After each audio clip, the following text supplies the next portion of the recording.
The right thing's good enough, but good enough is not enough. So don't do the right thing, he wrote. Do the brave thing. The thing with a million unknowns.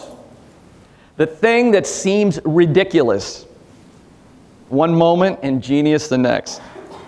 Do the thing that disrupts, that upends, that doesn't just defy the status quo, but reshapes it.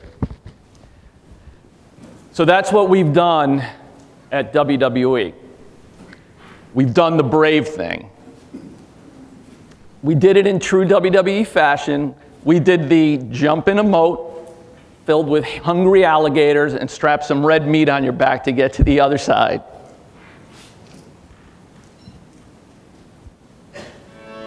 WWE. WWE. WWE. WWE. 3 little letters, but one extraordinary experience. I had the best time there. I went out there and I just got caught up. The energy in this place is unbelievable. It's more than this. WWE is the #1 sports channel on YouTube. WWE has been a major topic in all forms of social media. We are being seen all over the world. Well, you better get ready for WrestleMania. WrestleMania.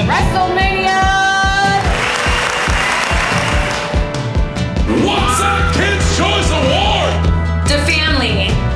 My wife is Maurice. She is the Mrs. You get it? Ms. and Mrs. And even more than a spectacle, we are family, friends, heroes. We are a community. I wanna close my eyes and don't even care if anyone sees me dance. Like I can fly and don't even think of touching the ground. Like a heartbeat skip, like an open page, like a one-way trip for an aeroplane. I'm never gonna forget this day. This was my best day ever. Brand new.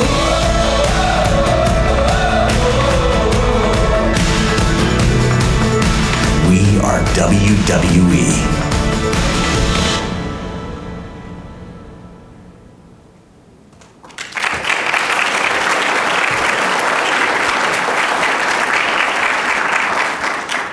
So everybody talks about disruption in business and every walk of life. Everybody talks about how great it is, how innovation is absolutely necessary. So I pulled one quote. You can find a lot of them. Michael Lippert, a famous technology investor, one of the early investors in Netflix, talked about how their fund only invests in disruptive companies, the ones able to disrupt themselves. So if everybody knows you should do it, and everybody talks about how great it is, why don't more people do it? And it's because of this. Every great thing requires this incredible, complex journey. It starts out that this is the best idea ever. You come and you're sitting in something, you've come up with something, you're going to do it. And then you go through the journey, you say, boy, this is a little bit harder than I thought. It's a little bit tougher.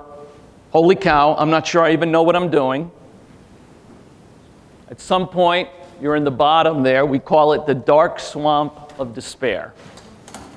You are lost. You come into the room and maybe your friends stop talking. You know they're talking about you. If you're in a big public company, people write nasty things about you. You are in the swamp. And then you push through. Then you come out the other side. Okay. It says, but it still sucks. Maybe a little bit further. And you go, hey, well, okay, we're now in a pretty safe place. Why don't we just stop this thing and say we learned something? And if you're lucky enough and you keep going, one day you get to stop and look back and go, holy cow, this is the absolute greatest thing that I've ever done. Forbes last year wrote, the WWE will continue to maximize its audience, and its future is television and digital. Now, we've been disrupting for a long time. We're founder-led. Vince McMahon bought the company from his dad about 40 years ago. In the 1980s, It was a small Northeast touring business, so do wrestling events only in the Northeast. By the 90s, I know it seems like ancient history for the people in the room, cable TV comes along, and there's now this demand for content. We talked about content before, and the explosion started in the US back in the 90s. By the 2000s, WWE selling action figures, video games, t-shirts, tickets. And then the part of the journey that I'm most familiar with is the 2010s. The digital media powerhouse that we set out to be. And it was pretty simple back then. Strategy. Remember the dark swamp of despair? The first thing is, this is a great idea. So our great idea is we're going to be about premium live content. We're going to be social and digital. We're going to be direct to consumer. And we're going to do it all around the world. Brilliant. We start in 2014. Now this is the bottom of the swamp. We're a public company. The stock has gone down 40%. The press writes, Vince McMahon's plan is blowing up in his face. The financial woes plaguing the company is its WWE Network strategy. World Wrestling Entertainment experience with OTT and digital has been tumultuous, and of course, Forbes, which can't pass up on a good wrestling pun, says, talk about getting body slammed. WWE has failed to impress. So that's at the bottom. Now we still know that plan we've got, social, digital, direct to consumer, globally, works. We're disrupting ourselves. But this is the dark swamp of despair. Over the next few years, we've had 5 years of record revenues, doubled it from when we started in the company. Profit's up 60%, an all-time high. Our international revenue, which is about $100 million when I started, is $315 million today, so more than triple. Today, and this is great because it's the same people who wrote all that nasty stuff, WWE has arrived where other companies aspire to go. The rise of the WWE is an incredible story. In fact, it is an epic worthy of Hollywood. The really amazing thing, Jim Cramer said, is people pay them directly for premium content, and they still can do better with their traditional business. The stock goes up 700% by the end of last year. So that's the journey. But that period in the middle, where you got to push through, that's where disruptors and innovators succeed. So how did it happen? What's the journey? And keep that in mind. All right, I'm going to talk about some of the stuff we did, some of the outcomes we had, but keep the whole journey in mind. The key thing is media. 10 years ago, about 20% of our revenue came from monetizing video. Today, about 70%. And this is where people pushed on us, this disruption. We began investing in a lot of the jobs we just talked about here. When I started WWE, we had 4 people in our data team. We now have 50. We had about 5 to 10 creating digital video. We now have about 150. Our technology, our consumer-facing technology, about 10 people. Today, about 80 around the world. So it was about that transformation and the investment to get there. We started first by saying we're going to begin creating 650 hours of content for YouTube, Facebook, other digital platforms. And people say, why would you do that? You're going to cannibalize your big business. Your weekly Raw and SmackDown, everybody sees around the world on TV. You're not going to give them all this free content. Well, we did it. We now have 1 billion social media accounts in the world. So we are the largest social and digital media presence in the entire sports industry. Last year, we did 31 billion video views. So that's 80 or 90 million video views a day. People spent 1.3 billion hours around the world on these digital platforms consuming WWE content and engaging with us. 8 years ago, that number was 0. And the amazing thing of it all, and I saw it in the entry video where it talked about digitization, about connecting people, 80% of that happens outside the US. Anybody want to take a guess? The country with the most digital video consumption for WWE? India. India. One of the coolest things that we see every week, Raw and SmackDown are on. I'll talk about our core content, but on digital, the entire world is talking about WWE. We trend globally on Twitter every single week. And the really cool thing is you'll see a young girl from Pakistan talking to a 30-year-old guy from India, to a 15-year-old kid from North Carolina, and talking about what's going on in the content. It is the connection.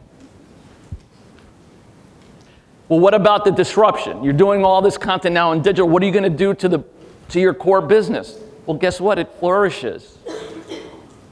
Other than the NFL, now on traditional TV, Raw and SmackDown, right? 5 hours of live content is the most watched sport,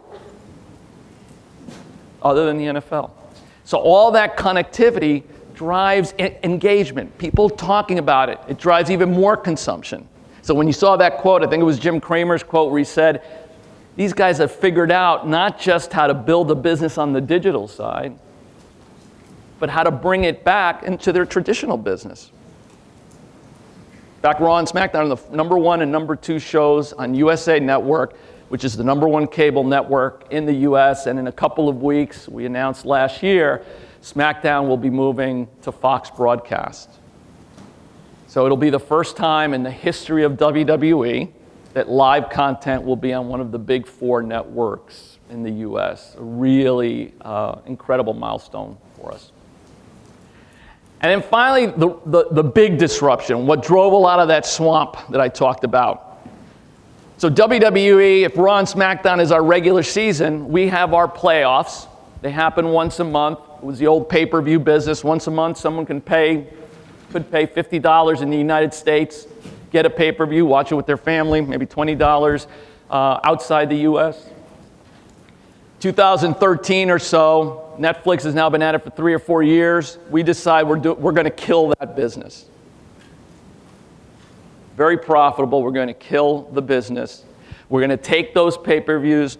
We have a rich archive of every Raw and SmackDown we've ever done. I mean, if you love professional wrestling, we have all that video. We're going to take those playoffs and we're going to combine it with our archive. We're going to give it $10 a month to anyone in the world. Again, because of the digital connectivity, anyone with a broadband now, any broadband connection, you can reach them. Before you couldn't. Now you can't. So we're going to make it available around the world. So what happens? The old business gets disrupted. No one's doing the pay-per-view and the new business starts growing. But that period, as you're switching, really, really painful. I always say the disruption innovation is not about the brain, it's about the heart.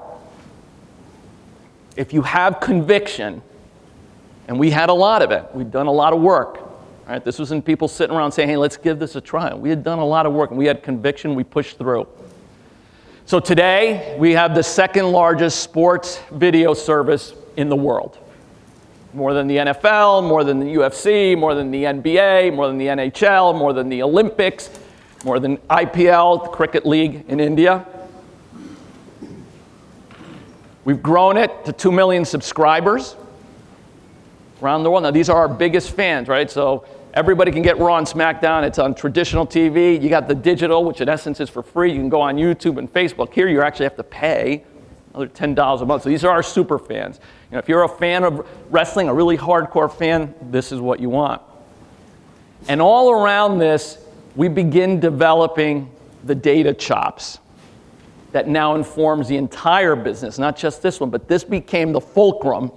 Right? We've now got this service where we've got millions of people we're talking to. We now really get an understanding of what they like. So last year, we had about 1.7 million subscribers. We did about 300 million hours. So that's about 175 hours per person for the year, right? Watching our content. That's more than Facebook does per person on their app. How do we get so many people to watch the content? It's the data. So when we started, we're going to go to launch, we're digitizing all our old archive, or parts of our archive, and we get up to about 1,200 hours. And my boss, Vince, finally says, George, this is, because it costs money to do it. He goes, we don't need this much. And he goes, this was his line, he goes, how much wrestling do you think these people can watch? He actually had a little, he doesn't curse ever, but he put a little expletive in there because I kept fighting him and fighting him. Turns out, I'm a wise guy a little bit, that 300 million, 5 or 6 months after launching, I've got all the data. We're sitting in the conference room, we're looking at it, and he's starting to ask questions and kind of pick apart at it because he knows where I'm going. And I said, Vince, turns out they can watch a lot of wrestling. I was afraid. I didn't think he would. I was worried. I'm like, if he doesn't give me the smile back, I know I'm in trouble, but he did. How did we do it? It's data. Right? We now had this direct connection with these fans where we could see what they watch, when they watch, what devices do they like to watch on, what pricing works from them promotionally. Things we never saw before, right? For a traditional business, 10 years ago when all our content's on traditional TV, you have no data. This you have granular to the person. Today, that data has informed us going from about 1,000 hours to 14,000 hours of content. And you'll hear a term gets used a lot. It's called digital distribution because it has zero costs, allows long-tail consumption. Why can Spotify do 30 or 40 million songs? Why didn't they even bother to do that? Only about 10,000 songs at any given moment in time is getting a ton of consumption. All this stuff is getting a little consumption, but that's okay because there's fans of everything. It's the same thing for wrestling. Some people like the 80s, some the 90s, some the 2000s. Some just want to watch the more current stuff once we put it on there. After it comes off traditional TV, it doesn't really matter because we know who likes what. We can serve it up. How we create it, right? So it's an eye chart up there. This didn't exist at WWE 8 years ago, right? So what are the main things? We want to get as much hours consumed, we want them viewing as many videos, and we want as many unique viewers. Then you start breaking it down and say, well, how do we drive that? Which content, who is the viewer, how do they consume, and what's the user experience that they're having? And then a lot of metrics, right? So today, when we make the decisions about the content, it's the data. It's those 50 data scientists that we have around the world working and saying, this is how we're going to figure out what to do.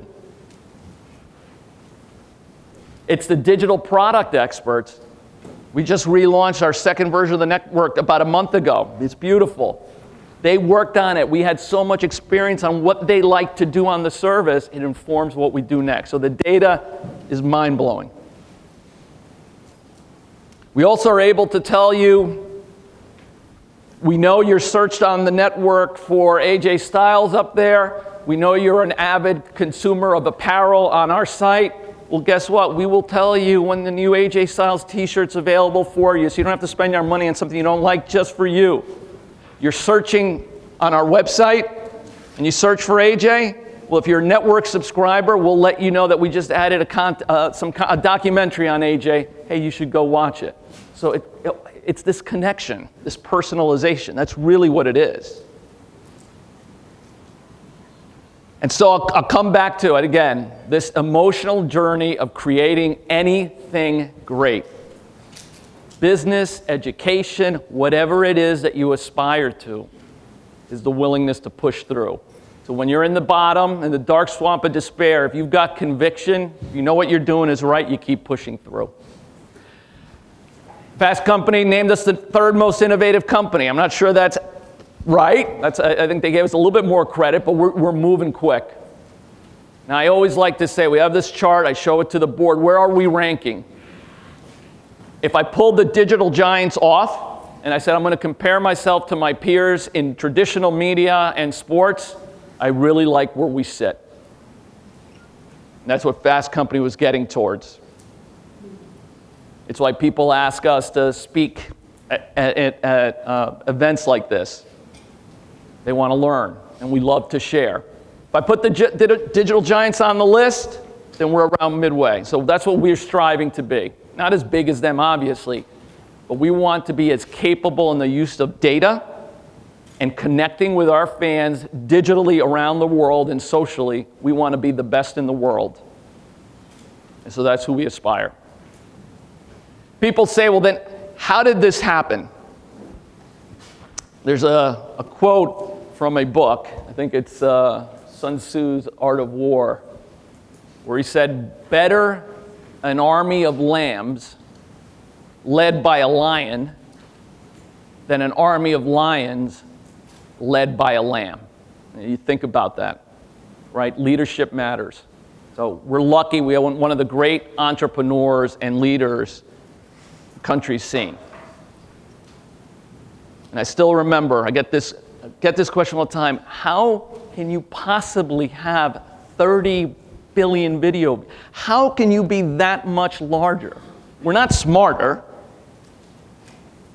10 years ago, Vince pulled everyone in the room. In 10 years, it seems amazing. YouTube was cat videos.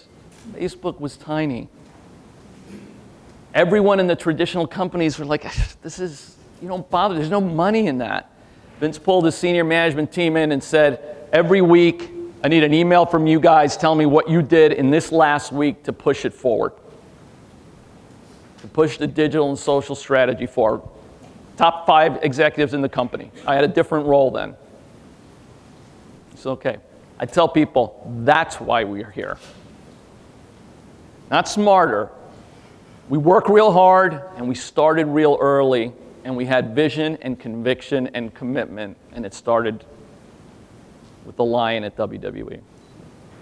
Last thing I want to touch on, especially as you guys think about careers and so on, I tell people all the time, the other big change to really become digital is digital has to exist in every part of the company. I hope I don't offend anybody. I probably will, which I tend to do.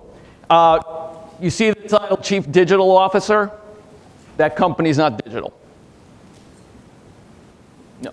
There's nobody at Facebook, at Google, at Amazon, at Netflix who has digital in their title. Nobody. You know why? Because they're all digital. The entire mindset is.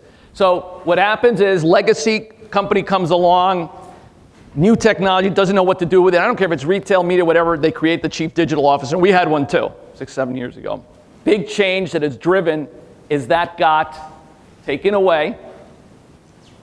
And we said, we're now elevating technology and product and data itself as 2 core functions at WWE, and it supports everything. It supports our ticketing business, our toy business, our media business, our video game business, our mobile game business, everything. So it's infused throughout. Now, it's a journey. Remember I said we're kind of halfway in that list. We're not Netflix and Google yet, but we think we're doing pretty good punching above our weight in the media sector. But key thing is you think about your next career choice. Doesn't mean it's bad if there's a chief digital officer, but you should really think about where you're going to be in a journey for that organization. Maybe you want to be part of the process to break that down, to break the solid down and make it part of the entire organization. But it's something to think about and a really important part of our change. So, everyone has been on 95. My guest has seen the big black building, right? I always say, look, when I first joined, it's like a pirate's, pirate flag flying above, black glass, kind of fortress of doom kind of look to it. We love it. It's home. We have 5 different locations in Stamford. We've got almost about 1,000 employees throughout Stamford. This is the corporate, where the corporate staff sits. And our employees, one of the great things about WWE, it's hard to get 80 or 90% of people to agree on anything, even that the grass is green. When we do engagement surveys of our employees, they just say they really love being at the company. They are proud. They're challenged. We have great ambition. Somebody said, do you guys do employee engagement surveys? Like, I never really like that term. I like employee ambition surveys. What ambitions? Do you have great ambitions to do stuff? You want to change the world in your domain, whether it's marketing, finance, video production, software engineering. You want to change the world? This is a good place. We'll support the people with the crazy ideas. We'll do the brave thing. The one thing people have not liked is the physical layout. So I showed the black Fortress of Doom. We've got a video studio about a couple of miles away. But we've sweated that asset. We've been in these things for 25, 30 years. So we announced, and we're really thrilled, we're going to be neighbors of the UConn community. Stamford, more and more, we talked about rail. Half our new employees are coming from New York City. They want to be downtown. They don't want to be 3 or 4 miles away. So we said, all right, we did a big study, said, where are we going to go? A lot of the reasons Chris mentioned, we said, we're staying in Stamford and we're going all in. So what used to be the UBS building right across from the train station will now be the WWE building.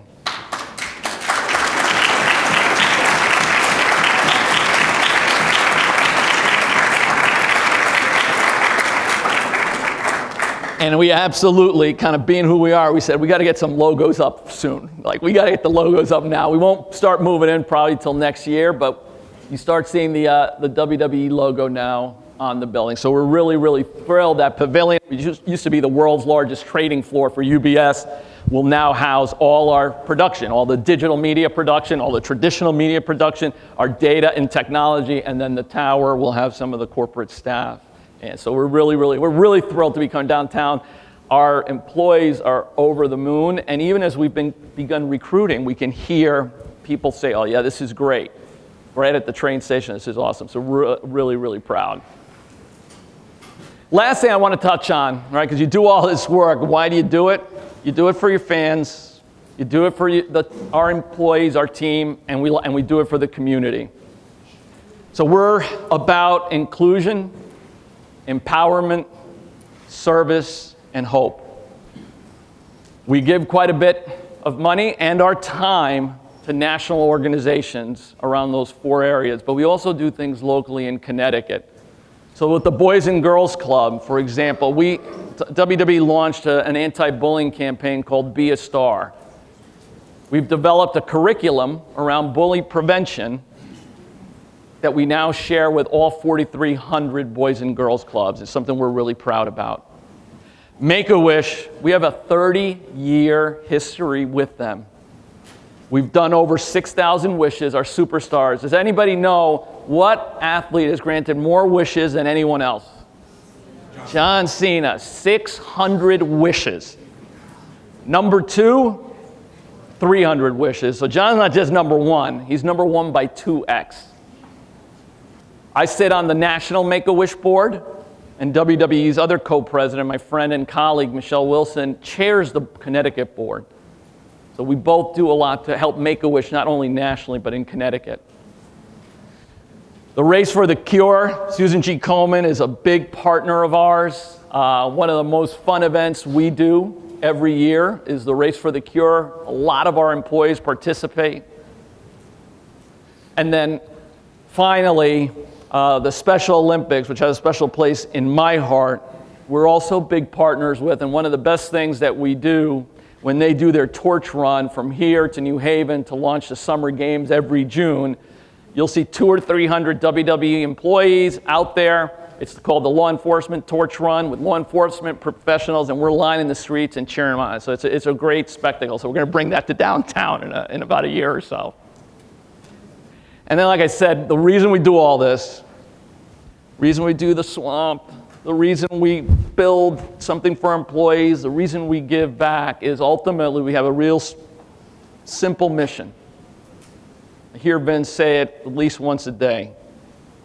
It's our job to just put smiles on people's faces. And there is really no more fun you can have as a human being and feel good about yourself than when I go to an event, I see something just like that, a dad and his daughter having a blast. It's the best feeling in the world. So thank you so much for letting me tell you the WWE story.